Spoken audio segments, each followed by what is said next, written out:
Nassau, Nassau Fernandes. Eu sou psicóloga de formação, muito feliz, né, na minha atuação profissional. Vou contar um pouquinho da minha trajetória, até para vocês saberem como, né, que vocês podem contar comigo.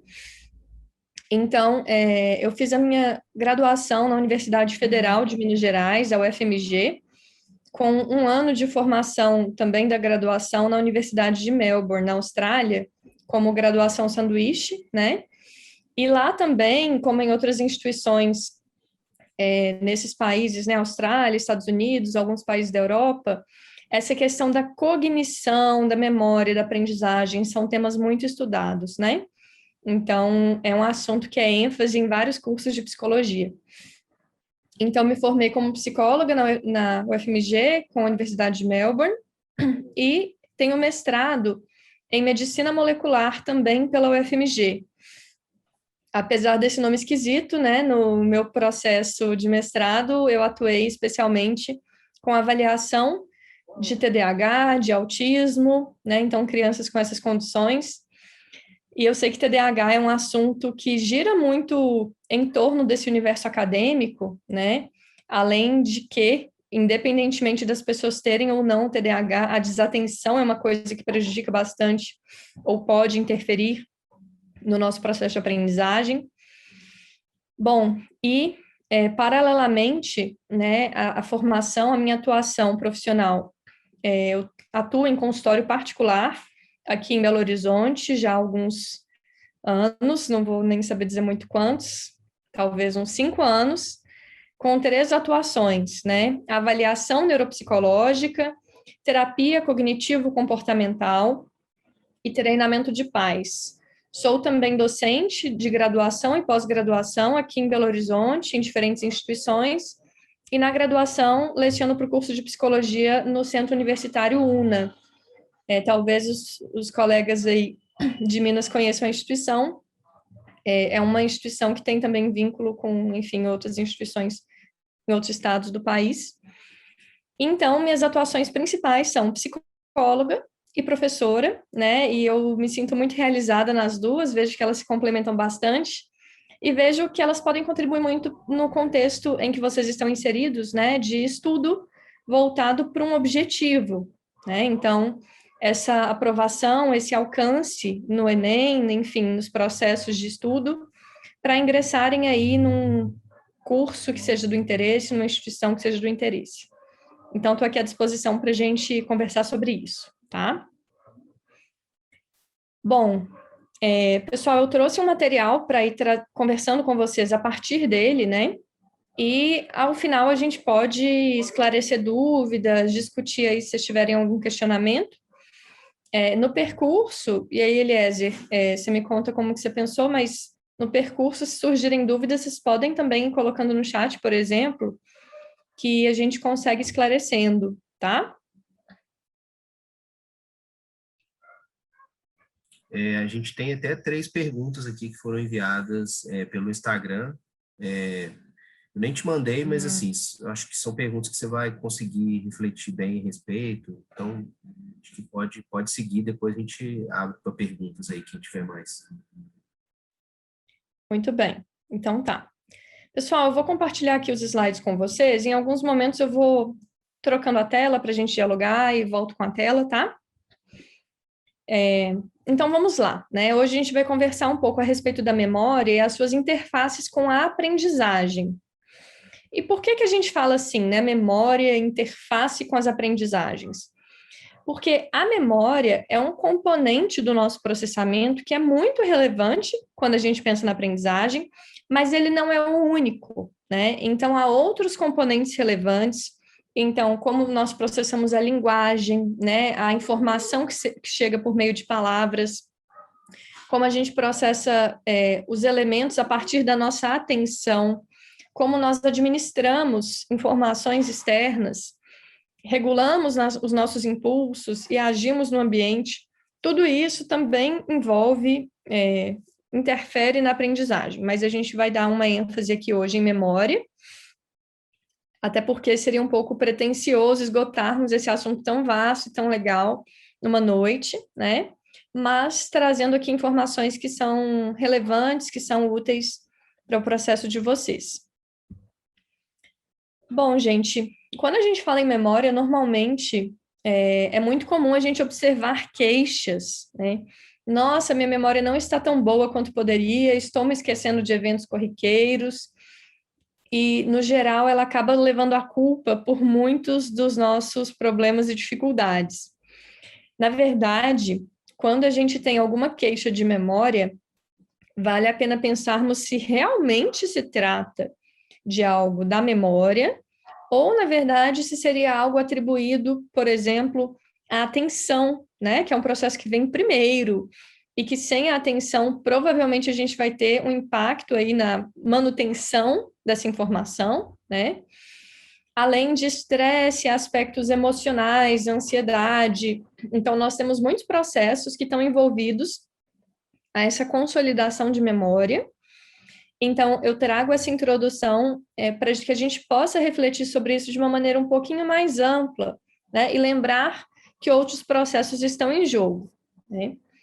Muito bem, mas pensando que normalmente o que a gente quer é melhorar a nossa capacidade de memória, potencializar, ou até mesmo entender o que está acontecendo para eu não conseguir me recordar das coisas tão bem quanto eu gostaria, eu compartilho aqui com vocês alguns tipos de memória, né? Ou seja, não há uma categoria única, apesar de às vezes podermos ter essa ideia. Na verdade, o estudo da memória é o estudo das memórias. Então, nós temos vários processos que são esses que estão listados aqui, e eu não tenho a intenção de entrar em detalhes sobre todos que estão listados, mas eu gostaria de trazer algumas ideias principais, né? Então, uma das ideias é que nós temos memórias explícitas, conscientes, que nós sabemos que temos, né? A gente sabe que lembra, a gente tem consciência sobre isso. Ao mesmo tempo que a gente tem memórias que a gente não necessariamente sabe que a gente tem. Olha só, né? Eu acho que só daí a gente já vem com um contrassenso, então, uma inversão do pensamento que a gente costuma ter, porque muitas vezes a gente pensa assim, poxa, se eu não lembro, então é porque eu não tenho essa informação, né? Ou se eu não sei que eu sei, então não tem memória, né? Se eu não estou sabendo disso, como é que tem memória? E é legal a gente pensar sobre essas variações, porque vejam só, quando você vamos supor que você está passando na rua e aí vem um perfume e na hora aquele perfume te lembra a sala da casa da sua avó, né? Então, a gente está tendo uma associação de um cheiro, um odor, que provavelmente está presente no ambiente da sala da casa da sua avó.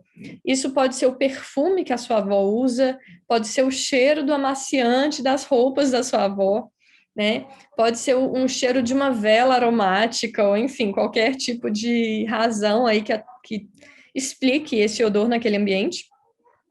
Mas, de toda maneira, a gente está falando de uma memória, né? A gente está falando de uma associação que é construída.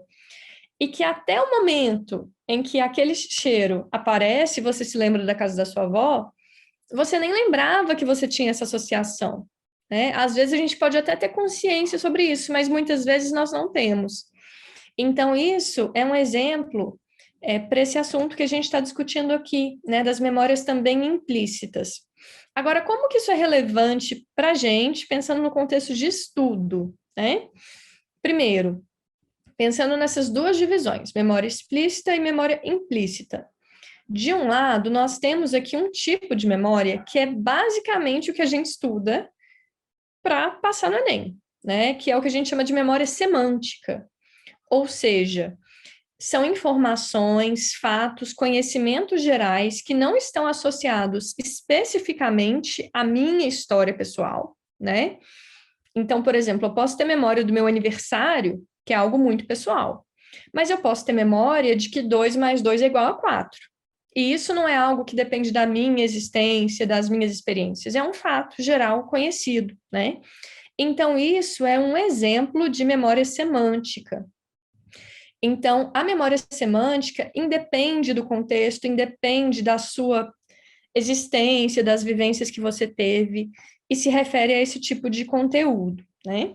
Então, de forma geral, a maior parte dos desafios dos estudantes está justamente em consolidar bem essa memória semântica, né? Esses conteúdos semânticos. Por outro lado, nós temos, como nós vimos, né, memórias implícitas, que nós nem sempre temos consciência de que elas estão ali, e que eventualmente elas podem nos ajudar de alguma forma, tá? Então a gente vai conversar um pouquinho sobre isso, sobre a memória que a gente claramente tem que deseja, né, armazenar e acessar, e sobre outros recursos também, sabendo aí dessas outras divisões, que nos podem ser úteis. Pessoal, e uma ideia importante aí nesse processo é uma analogia, ou melhor, uma metáfora, né? E aí vocês podem me corrigir, tá? Se é analogia ou se é metáfora. É a ideia de que uma memória construída equivaleria a uma trilha, assim, no meio da natureza, né? No meio do mato. Por quê? Nós temos um conjunto de neurônios que é ativado em sequência quando uma informação é acessada. Nós chamamos isso de engramas. Então, quando eu passo na rua, eu sinto o cheiro e eu me lembro da sala da casa da minha avó, eu tenho neurônios associados à recepção de odores que são ativados, eu tenho neurônios associados à imagem da casa da minha avó que são ativados, eu tenho outros neurônios associados ao que eu vivi naquela sala que também são ativados, e esse conjunto todo é como se fosse uma grande trilha, né? E o que acontece numa trilha no meio da natureza? Quanto mais gente passa ali, essa trilha fica mais clara, mais aberta ou mais fechada? Aberto. Quanto mais aberta está a trilha, vamos pensar que você está lá numa trilha no meio da natureza. Você foi pegar uma trilha ali que termina de chegar numa praia, você foi desvendar esse lugar. Vamos supor que você está andando e tem um momento em que... Estou tentando ilustrar aqui. Tem duas trilhas, né? Uma delas está bem aberta e a outra está mais fechada, com o mato fechado. Qual que é mais fácil de você navegar? Aberto.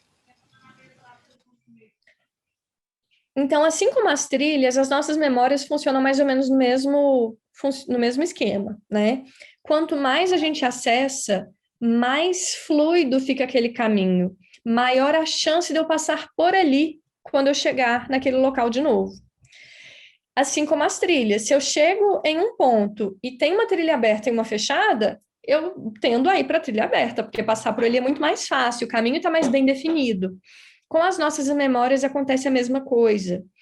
E daí que vem, por um lado, a questão da repetição, mas não apenas repetição, não é o único recurso, né? E longe de ser o único recurso para a formação de memória, mas indica, né, que quanto mais a gente acessa e utiliza essa informação, mais fácil vai ser de continuar acessando e utilizando essa informação. Bom, gente, então a gente falou um pouquinho, né, sobre a memória semântica, que é esse conteúdo aí que se refere a conhecimentos gerais, que não tem uma relação específica no tempo e no espaço, né? Porque 2 mais 2 é igual a 4, hoje, ontem e 100 anos atrás, né? 2 mais 2 é igual a 4 aqui, na cidade do lado e do outro lado do planeta. Então, não é algo que, por exemplo, aqui no Brasil é de um jeito, em outro país é de outro, né? Não é algo que na minha vivência foi de um jeito e na vivência do colega foi de outro, né? É uma informação geral. Então, por isso, a gente chama isso de memória explícita e, no caso, essa subdivisão de memória semântica. E é um conhecimento que pode ser compartilhado coletivamente, né? Então, são conhecimentos que todos compartilham e têm acesso. E aí, gente, quando a gente pensa em consolidação de memória, nós temos 3 processos que podem ser importantes. O primeiro momento, que é quando a gente tem acesso inicial à informação, nós chamamos isso de codificação de memória. Um segundo momento, que se refere ao armazenamento, e um terceiro momento, que se refere à recuperação. né? Essas três etapas, na verdade, elas são etapas didáticas, assim, só para a gente estudar alguns passos, mas lá no fundo, né, quando a gente pensa no funcionamento cerebral, essa ordem é um pouco mais fluida, né, um pouco mais espontânea, pouco dividida. O que são algumas coisas para a gente se lembrar e, na verdade, para a gente conhecer sobre isso? Tem um efeito que a gente chama de efeito de espaçamento. O que é isso? Basicamente, é o fato de espaçarmos no tempo duas diferentes ocasiões de estudo. E nós temos alguns estudos, né, algumas pesquisas que comparam diferentes métodos de estudo e o que se observa? Quando eu tenho uma prática muito intensa de estudo, então assim, poxa, eu estou com um sábado para estudar, vou chegar e vou estudar o sábado, manhã e tarde. Um exemplo de prática intensa. Eu tenho um aprendizado de curto prazo que pode ser rápido. Eu me sinto confiante por estar ali com acesso àquela informação. Mas quando o estudo ele é distribuído ao longo do tempo, nós temos resultados melhores quanto à aprendizagem de longo prazo. Então, se eu comparo, vamos supor que eu tenho 6 horas disponíveis para o estudo. Se eu coloco todas elas num sábado, cenário 1, tá? E no cenário 2, eu divido essas horas um pouquinho em cada dia, esse cenário 2 aumenta as chances de eu ter uma aprendizagem mais a longo prazo, né? Uma manutenção disso a longo prazo. E isso se deve a esse efeito de espaçar essas ocasiões de estudo. Pensem comigo, vejam só. Se eu estudo um pouco hoje e amanhã eu vou estudar de novo, amanhã eu tenho o trabalho de relembrar onde eu parei, o que é que eu estudei, eu preciso acessar aquela memória para dar sequência. Então, isso já é um treino de memória, né? Isso já é uma maneira de reforçar a informação que eu comecei a estudar. E nós temos também algumas sugestões, né, sobre a prática de revisão e de avaliação após o estudo. E observa-se, então, que esse estudo espaçado, né, dividido ao longo do tempo, mas uma autoavaliação ao final apresenta desempenhos, né, resultados melhores do que um estudo que é massivo, que é muito intenso numa única ocasião. Ou seja, né, moral dessa história, façamos intervalos entre as ocasiões de estudo. Dessa maneira, eu tenho ali intervalos de noites dormidas, em que o fato de eu reacessar essa informação dia após dia faz com que o meu cérebro note que, peraí, essa informação está sendo necessária, então deixa eu manter isso aqui, né? É claro que o seu cérebro ele não fala isso, mas é mais ou menos assim que ele reage. Um outro efeito interessante é o efeito da posição serial. O que raios é isso, né? Basicamente, vamos imaginar a seguinte situação. Imaginem que eu digo a vocês 15 palavras para vocês se lembrarem. Então, eu digo uma lista de 15 palavras para vocês se lembrarem, tá? Vamos supor que vocês estão tentando decorar a taxonomia de alguma coisa, né? Ou os tipos de vegetais pelo modo de reprodução, por exemplo. E você tem lá 15 nomes a serem recordados. O que é interessante de se observar? E esse gráfico aqui vai mostrar isso para a gente. Vamos olhar aqui para essa linha em laranja, que ela vai representar um pouco melhor essa ideia. As primeiras palavras da lista, eu tendo a lembrar melhor. Uhum. Mais cedo, mãe. Você vai comigo lá pra... Bárbara, acho que o microfone 3 horas não está acorda, não. Vou 4. Não, 3 horas não, pai. Não é o horário certo. Bárbara, seu microfone está aberto. Ai, perdão, gente, eu não vi, desculpa. Tudo bem. Beleza. Então, olha só, vamos focar aqui na linha em laranja. Se você tem lá 15 palavras para se lembrar sobre os tipos de, sei lá, reprodução das plantas ou sobre alguma outra coisa, tá?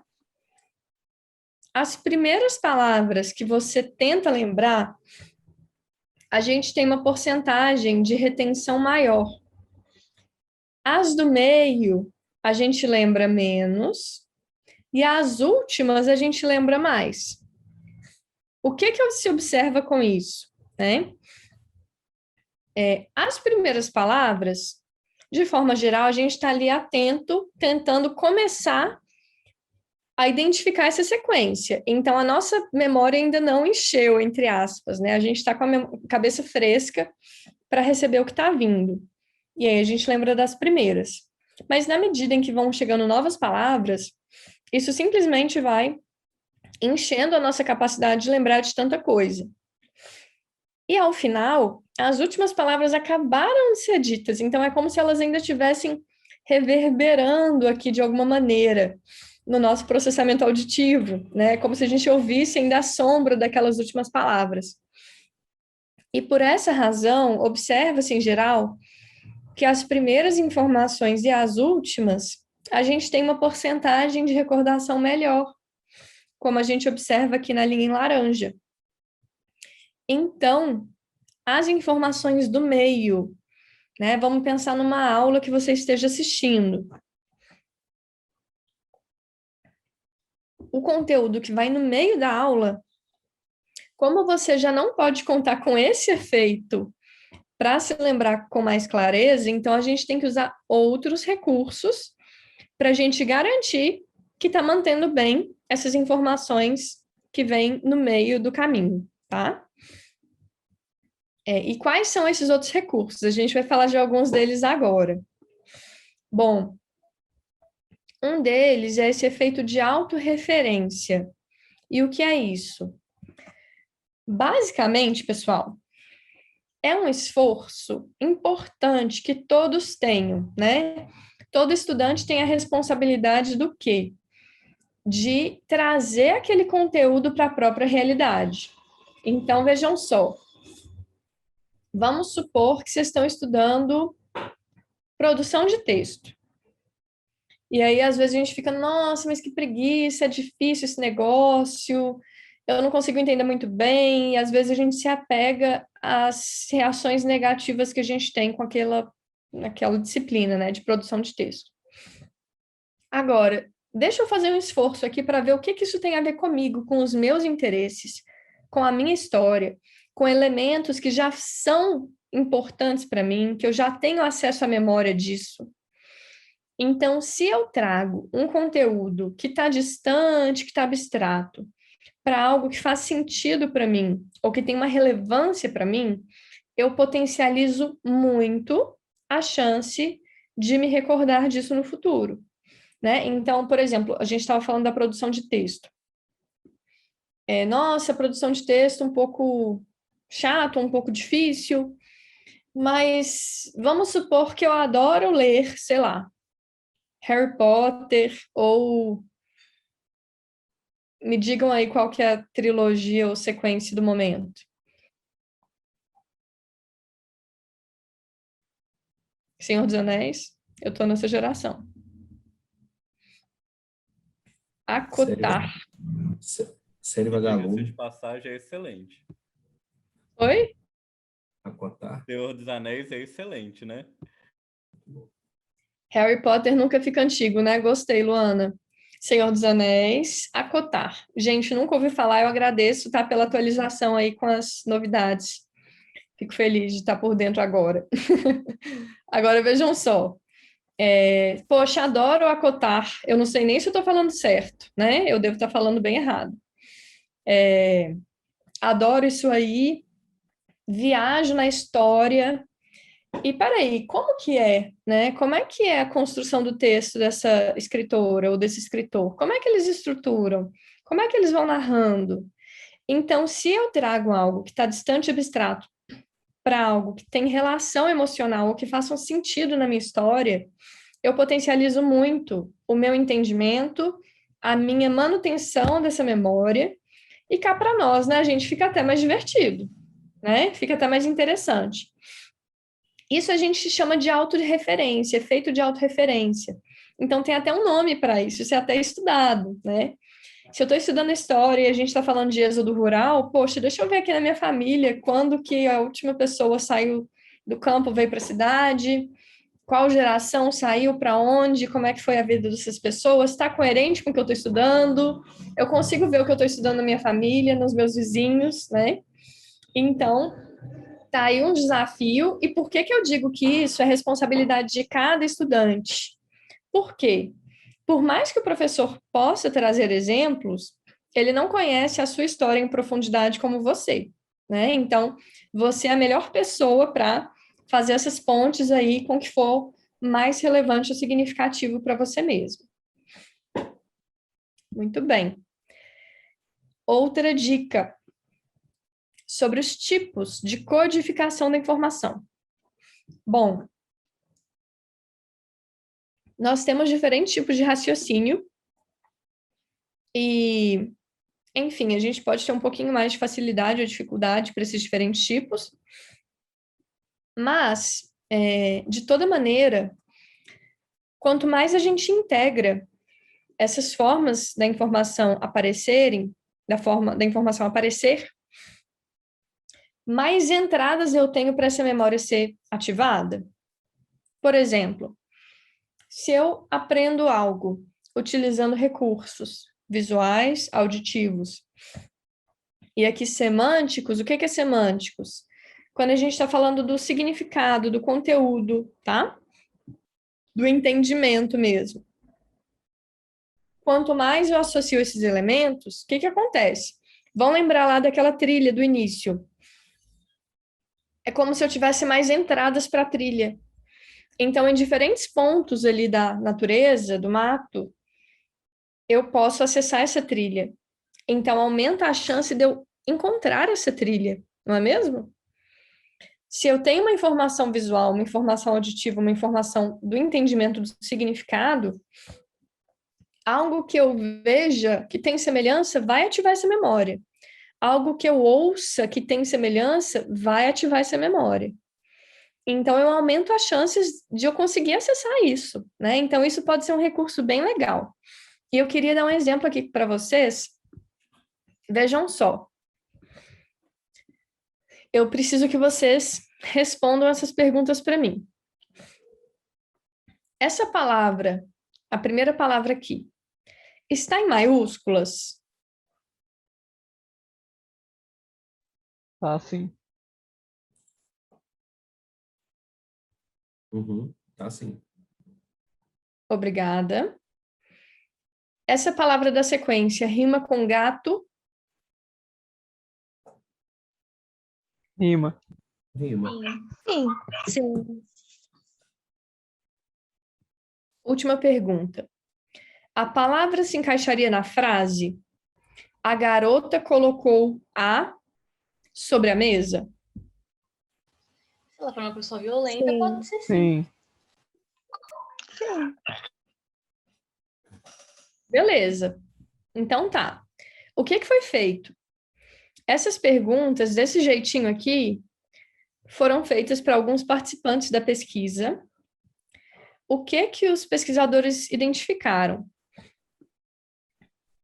A primeira pergunta requer uma informação visual para que vocês consigam responder. Então, para você dizer se sim ou não, se está em maiúsculas ou não, você tem que olhar e reconhecer, né? Visualmente.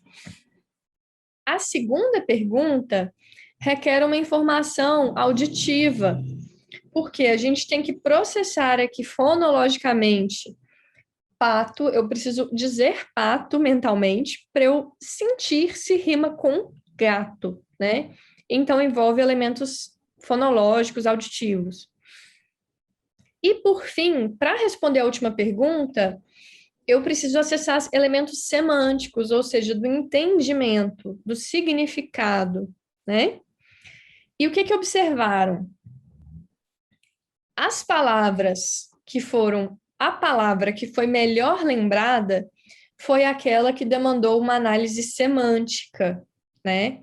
Que é esse gráfico, essa coluna que está aqui em verde no alto do gráfico, que é aquela última pergunta da arma. Então, a arma foi a palavra mais lembrada.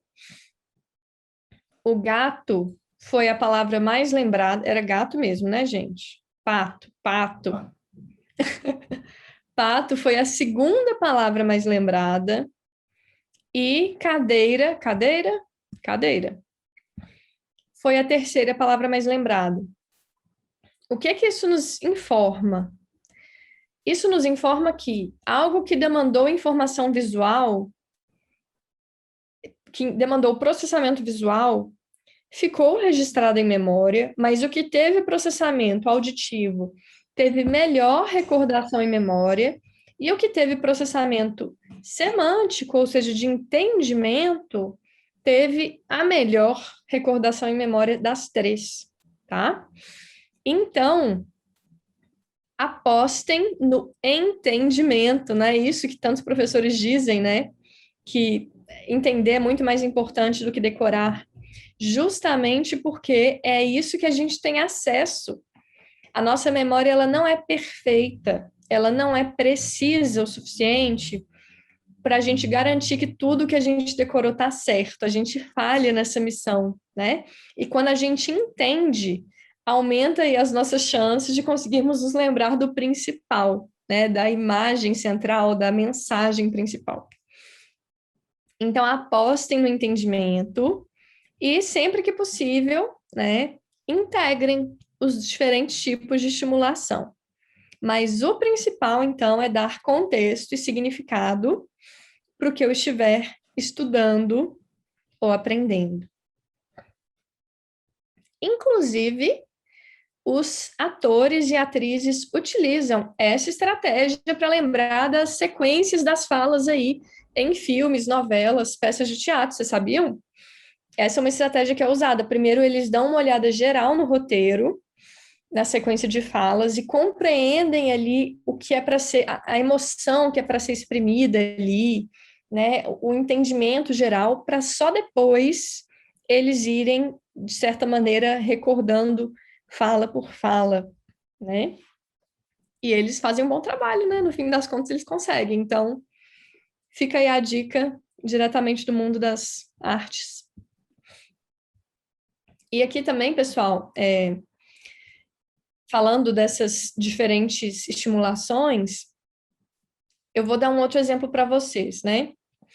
Quando a gente combina códigos, em especial, quando a gente traz alguma informação mais para o concreto, ou seja, uma informação visual, eu aumento a chance de eu conseguir imaginar aquilo, né? Sai do abstrato e vem para o concreto. Então, aumenta a chance de eu entender, visualizar aquilo melhor, acessar essa informação melhor. Por exemplo, se eu pedisse para vocês imaginarem um cigarro, vocês conseguem imaginar um cigarro?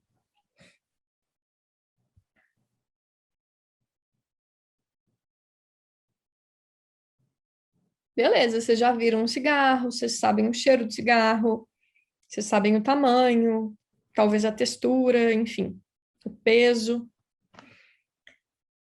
E se eu pedir para vocês imaginarem a força da gravidade?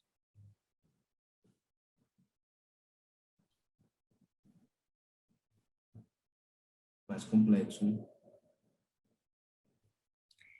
Então, por ser algo abstrato que eu não vejo, né, não é tangível, pode ser mais difícil de realmente colocar isso mentalmente e trabalhar com essa informação, né? Por isso que muitas vezes, quando a gente, sei lá, tenta pensar na força da gravidade, a gente tende a pensar em algo caindo, né? A maçã caindo. Então, a gente tende a concretizar aquilo em elementos que eu consigo imaginar, eu consigo ver, eu consigo sentir, né? Então, isso é uma maneira também de tornar o elemento um pouquinho mais concreto e, por consequência, facilitar, né, o entendimento e também a recordação daquela informação. E algumas estratégias mnemônicas, elas se valem disso, né? Elas contam com isso para que a gente consiga se lembrar de mais elementos. Então, moral dessa história aqui, façamos associações diversas, né? Vamos integrar aí o máximo de recursos visuais, auditivos, de significado, enfim, que forem possíveis, porque isso aumenta a chance da gente conseguir acessar aquela informação lá. Bom, pessoal, caminhando aqui para o fim, tem alguns outros pontos que eu gostaria de tratar com vocês, e um deles é sobre a organização da informação. Vejam só essas letras que estão aqui nesse quadro em rosa. Um grupo de pesquisados, né, de participantes de uma pesquisa, foi solicitado a se recordarem, né, o grupo foi solicitado a se recordar dessas letras, e depois foi solicitado a se recordar dessas letras desse segundo quadro. E claramente, eles foram muito mais bem-sucedidos em lembrar das letras quando elas estavam aqui organizadas de uma forma que já remetia a palavras conhecidas, né, do que da primeira maneira. Então, esse é um exemplo, e não é o único, de que quando a gente organiza a informação, aí fica muito mais fácil a gente acessar também, porque vejam só, se eu vou estudar um assunto, e eu sei que são 5 tópicos, eu lembro do primeiro, eu lembro do segundo, se eu lembrar só de 3, eu sei que tem mais 2, eu vou fazer um esforço para lembrar desses outros 2. Agora, se eu não sei nem quantos tópicos são, a chance de eu ficar perdida nisso é muito maior, né? Então, até entender que são 5 tópicos de um tema maior também me ajuda a ver a estrutura disso aí. E isso a gente chama de hierarquização, né? Quando a gente tem um tema central, subtemas, itens ainda mais detalhados desse subtema. Então, todo esse processo de organização da informação é legal para que eu entenda bem e também saiba se eu estou me esquecendo e possa fazer esforços para me lembrar daquele último que sempre que fica de fora, né? Usar uma estratégia para acessar aquele segundo item que eu sempre esqueço.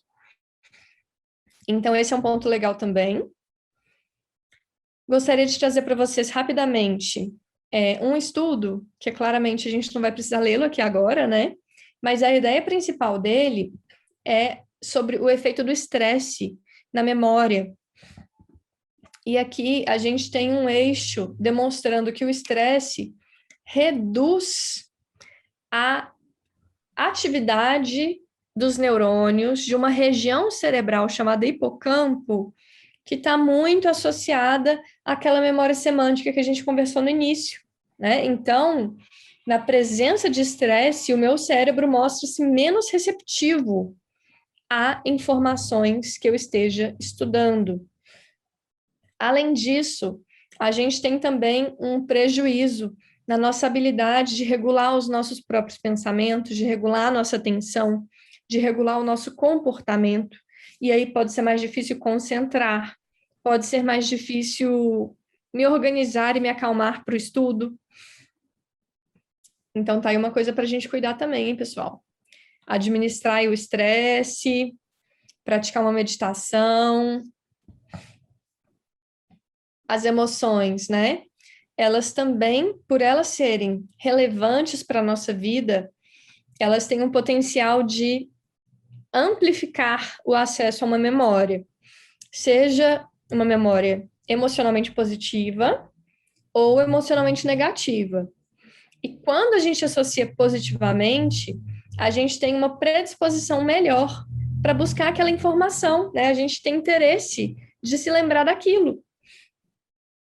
Então, tá aí também uma responsabilidade nossa de buscar desenvolver emoções positivas associadas ao estudo, né? Porque aí você vai ter uma tendência melhor a acessar isso de uma maneira mais leve, mais positiva, e, por consequência, ter menos bloqueios, de certa forma, né?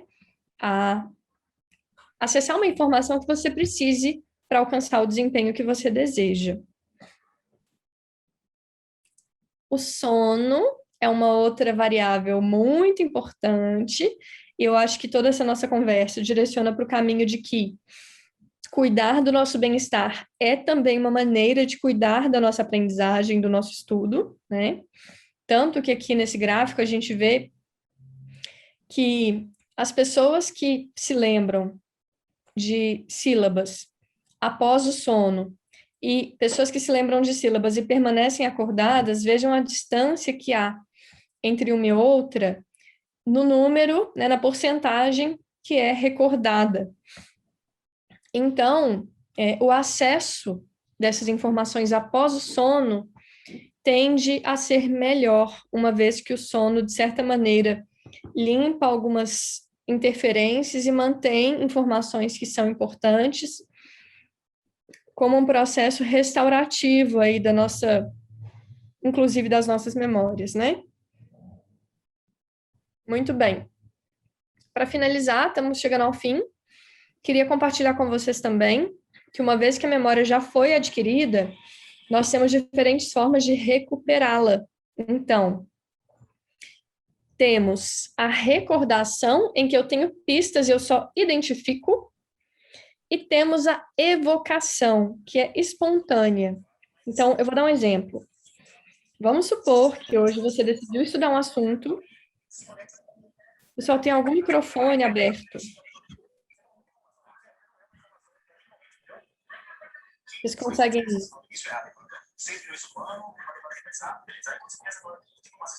Eliezer.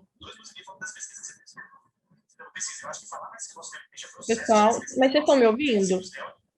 Ou tá cortando minha voz? Dá pra te ouvir. Tá. Dá pra te então, ouvir tranquilo, professora. Beleza. Então, vejam só, pessoal. Vou dar um exemplo disso aqui.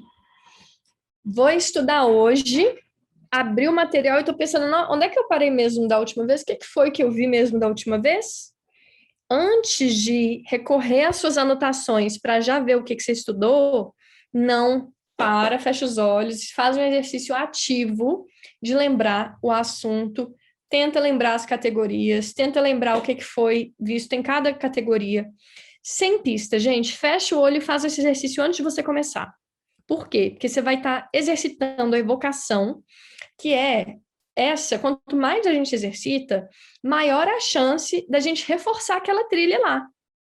Então, a gente vai fortalecendo aquela trilha. Então, da próxima vez que você for tentar fazer essa lembrança, essa recordação de memória, esse acesso à memória, tem chances melhores de você lembrar com mais facilidade. E o que torna maiores as suas chances de você lembrar com facilidade quando no Enem, né? Então, se a cada momento de estudo, antes de abrir o livro, você fecha os olhos por um instante e tenta repassar mentalmente, fazer um esforço para lembrar o que você estudou da última vez, certamente você vai estar aumentando as chances de você fortalecer aquela trilha, né? E isso é tudo que a gente quer, né? Agora, se está muito difícil, tentei de tudo, não consegui, tenta pegar algumas pistas, só para te dar uma luz e tenta preencher o restante na sua cabeça, né? É claro que toda forma de recordação é válida, mas tem níveis de dificuldade diferentes. A gente pode aproveitar isso para potencializar o nosso estudo também. Por exemplo, né, esse reficofage aqui, que é um acrônimo usado para lembrar de toda essa sequência e taxonomia das espécies, é um exemplo aqui de uma recordação com pistas, né? Eu tenho uma letra que já me ajuda a lembrar do restante. Então, é um exemplo aqui dessa recordação com pistas. Gente, para sintetizar um pouquinho do que a gente conversou nessa noite, eu sei que a gente poderia ficar aqui dias, né, falando sobre isso, mas alguns pontos de fechamento. Estude repetidamente, com intervalos, torne o material significativo para você. Nenhum professor vai ser capaz de fazer isso por você, né? Você é a melhor pessoa para fazer isso por você mesmo. Isso demanda um certo esforço, mas vale a pena, né? Além disso, ative pistas de recuperação, que pode ser algo que contribua também, se necessário, se o assunto for muito abstrato ou muito difícil. Organize a informação, minimize as interferências nas ocasiões de estudo, durma bem, regule o seu estresse, teste o seu conhecimento, envolva emoção positiva nas suas ocasiões de estudo, que certamente você vai estar fazendo um bem grande aí para o seu objetivo. E vocês podem perceber também que algumas dessas coisas não demandam necessariamente mais horas de estudo. Às vezes a gente pensa assim, né? Nossa, eu preciso estudar muito mais e eu não tenho esse tempo. Ok, o que eu posso fazer com o tempo que eu tenho? Né? Então, tá aí uma coisa que é importante a gente lembrar. Bom, pessoal, eu fico à disposição. Como eu mencionei, estou muito feliz de estar aqui com vocês. Eu espero realmente que essas informações possam contribuir, tá, para o alcance aí do sucesso que vocês estão buscando. Eu estou à disposição. Essas são as minhas redes, se vocês desejarem fazer contato. E agora é com vocês, com Eliezer. Joia. Nossa, que show, Ju. Bacana demais. Eu até vou pegar essa coisa sua aí do finalzinho de relacionar emoções e tal, e fazer recordações. A analogia da trilha foi fantástica. Sempre quando a gente passa na mesma trilha, a trilha vai se abrindo mais fácil, né? E a gente, tem muita gente rural aí que vai andar por caminhos que são, né, que tem muito capim gordura, muita coisa assim, às vezes ninguém passa naquela trilha e aí é difícil, né? Que feliz que a Grazi conseguiu entrar, porque ela estava assim muito louca querendo assistir e conseguiu entrar no Zoom. Coisa boa, Grazi. Eu quero colocar algumas perguntas aqui, Ju, que o pessoal colocou. Como começar a estudar do zero? Eu acho que aí não tem nem muito com a memória, mas até um pouco a organização da vida, né? Assim, tá faltando 5 meses para o Enem e tem muita gente que vai começar agora a se organizar, né? Você tem alguma dica? Você tem alguma coisa para... Assim, dá tempo, né? 5 meses? O que você acha? Bom, pessoal, eu acho que o desafio maior aí é a gente trabalhar com expectativas realistas, né? Então, por que eu digo isso? Porque às vezes, quando a gente começa a estudar, a gente quer esgotar todos os assuntos e a gente quer garantir que a gente entendeu bem todos os assuntos, né? E às vezes a gente consegue ser mais produtivo e aprender mais se a gente coloca uma expectativa que é mais compatível com o que eu consigo cumprir, porque isso aumenta a chance de eu me manter envolvida com a minha meta de estudos, né, de eu me manter no hábito que eu me propus, do que, por exemplo, se eu me propor a estudar 12 horas por dia e se eu trabalho ainda por cima, vamos supor, tá? Então, é muito melhor a gente ajustar ali, alinhar uma meta que seja mais razoável para a minha disponibilidade de tempo e também para o conteúdo, e que garanta um aproveitamento melhor, do que eu ter a expectativa de que eu vou ver absolutamente tudo, entender absolutamente tudo, né? Então, eu acho que começa por aí. Certamente tem muitas outras coisas que a gente poderia pensar sobre a organização. Eu acho que a nossa conversa de hoje vai muito nesse sentido de espaçar as ocasiões de estudo, associar com algo que faça sentido para você, mas eu vejo que um ponto aí relevante seria esse ponto. Juliana, uma coisa interessante que eu estou estudando a respeito disso também primeiro, fazer uma memória base. E nós, na Gene Online, estamos tentando fazer isso com os nossos estudantes, que é criar uma base para que, inclusive, ela possa ser resgatada depois, né? Vamos supor que você está aí faltando um mês da prova, você consegue resgatar essa memória base uma vez que você já viu essa base ao longo de um período grande aí, né? A gente fez um simulado agora e uma coisa que eu não conversei com os alunos, que é interessante eles fazerem, é ter um caderno de erros, porque depois vocês podem resgatar esse caderno de erros quando forem se preparar no último mês, né? Deixa eu lançar mais perguntas aqui. Peraí. Se alguém tiver mais perguntas, a gente pode colocar aí também nos comentários. Outra pergunta. Como faço para ter uma melhor absorção dos conteúdos estudados? Então, absorção de conhecimento.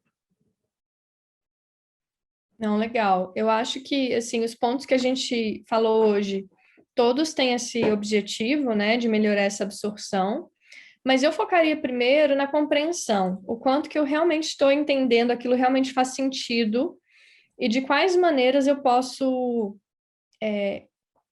representar esse entendimento para mim mesmo, né?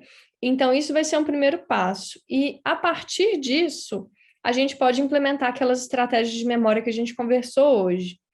Então, apostaria primeiro nessa questão da compreensão, e aí a gente pode recorrer a diferentes recursos, né, de entendimento. A gente pode recorrer à analogia, a gente pode recorrer a informações visuais, verbais, né, com palavras, com áudio, com desenhos, com diferentes estímulos, na intenção de potencializar esse entendimento.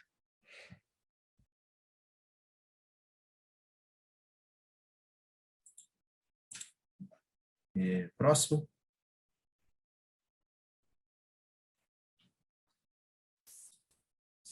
Vamos lá. Gente, se vocês quiserem perguntar alguma outra coisa, fica à vontade. Existe alguma técnica que ajuda a memória? Sempre esqueço quase tudo que aprendo. Né? Você passou aí várias técnicas, né? Essas estratégias podem ajudar. Agora, se você sempre esquece quase tudo que aprende, além dessa questão do significado pessoal, trazer isso para o seu sentido, né? Assim, o seu entendimento, as suas experiências, eu avaliaria aí como é que anda a questão da atenção, né? Como é que anda a ansiedade. Às vezes tem outros processos paralelos que vão impactar também a nossa habilidade de recordação e que precisam ser cuidados, né? Então, a ansiedade, o estresse, eu sei que é difícil, tá aí um desafio, né? Mas isso pode influenciar negativamente. Juliano, um sentimento que eu tinha quando eu estudava, e eu acho que, né, a gente pode... Essa questão do... A gente sempre acha que não está absorvendo tudo que gostaria de absorver, né? Assim, primeiro que seria um caos se a gente guardasse tudo aquilo que a gente vivencia, né? Na nossa cabeça ia ser uma maluquice. Mas a gente vai tentar implementar na Engenharia Online, que é a questão dos exercícios, das atividades ligadas às aulas. Em maio isso funcionou muito bem, poucos alunos acessaram os exercícios, mas uma coisa muito importante de ver o que você está aprendendo, ou então codificar aquilo que você está aprendendo, é fazendo muito exercício. A nossa plataforma a gente está organizando para isso, para que você tenha acesso a muitos exercícios e que você faça eles aí, à medida que você vai fazendo as aulas, você vai testando esse conhecimento, porque vai te dando também esse sentimento bom de que, olha, eu estou aprendendo, e aí entra um pouco essa coisa do semântico que você disse a respeito de associar sentimentos bons com aquilo que você está aprendendo, e isso vai te levando a progredir, né? Com certeza, e entra até no ponto que a gente falou sobre as nossas expectativas, porque acho que quando a gente tem um feedback de um exercício, a gente entende, né, exatamente o que a gente tem que melhorar e o que não, o que é suficiente e o que não é. Então, a gente sai um pouco da expectativa de uma expectativa que pode ser irreal, né, de ter que entender bem tudo, né, para ter um critério objetivo, que é o que é investigado, o que é solicitado numa prova, né? Eu atendo, onde eu não atendo. Então, isso é legal também, para direcionar o nosso foco de atenção, né, Eliese? É isso aí. Eu acho que não temos mais perguntas. Alguém quer fazer mais alguma pergunta? A gente pode fechar. A Júlia tinha mandado aqui no início uma pergunta, Sim. ela falou assim, ter uma vida muito corrida com os estudos é ruim? Exemplo, de manhã tenho aula e à tarde fico no cursinho. Olha, Júlia, se a gente está falando de uma vida corrida que é focada nos estudos, como você está mencionando, aula e cursinho, pelo menos a gente está falando de um mesmo tipo de desafio e estimulação, que é, assim, o conteúdo de uma prova, né, para a qual você quer se preparar. É diferente de quando você tem diferentes tipos de preocupação que mudam o seu foco também o tempo inteiro. Então, isso vai muito da sua percepção, na verdade, do quanto que você está conseguindo administrar também qualidade do sono, ansiedade, estresse, com as suas demandas, né? Então, como as pessoas têm diferentes ritmos e disposições, passa mais por essa questão pessoal, de perceber isso, do que alguma regra mesmo. Então, é importante você ter esse critério aí seu, tá? De sono, de estresse, ansiedade. Gente, nós já estamos aí mais de 9 horas e, nossa, foi um bate-papo super legal, super gostoso. professora Juliana, foi assim, uma alegria te ver de novo, mesmo que de longe. Eu espero que, passada a pandemia, você conheceu o Pedro, né? Não conheceu a Sofia ainda. A gente possa se encontrar aí, colocar os causos em dia, colocar a vida em dia aí, ver como estão as coisas. E Grazi, você está aí angustiada, não fique angustiada, não sofra, porque assim, você está no caminho bom, está estudando, está se preparando, isso é importante. A gente precisa ser justo e honesto com a gente mesmo também, né? Assim, hoje eu escrevi a respeito disso para a gente, às vezes, não se cobrar tanto, né? Assim, uma vez que você está se dedicando, está se organizando, tem uma rotina de estudos, mas às vezes a pessoa trabalha, às vezes a pessoa tem uma série de outros fatores, tem que cuidar dos irmãos, tem que, né? Assim, a gente tem que ser justo com a gente mesmo também, ao se comparar, ao se, se ver, né? E, Ju, brigadíssimo, assim, um beijo na alma grande mesmo, e aí, assim, faça suas considerações finais aí, a gente fecha aqui com chave de ouro. Ai, muito bom, Eliezer. Valeu demais pelo convite, a oportunidade. Quero muito conhecer a Sofia. Pessoal, obrigada aí pela atenção, por estarem aqui com a gente, pensando sobre isso. Eu desejo muito sucesso, tá, na caminhada de vocês, um processo muito enriquecedor de amadurecimento. Eu vejo que o estudo para o Enem é um exemplo também de um desafio que representa outros desafios da vida, né? E aí entra essa regulação das nossas expectativas, da nossa ansiedade, essa organização pessoal, que eu vejo que outros momentos da vida também solicitam. Então, que seja uma oportunidade de muito desenvolvimento para vocês e que vocês alcancem aí o objetivo, né? E persistam, observem aí o que eu posso avançar aqui e acolá, com passos gradativos, com paciência, que aí é só sucesso, né? E valeu, gente. Boa noite para vocês. Boa noite.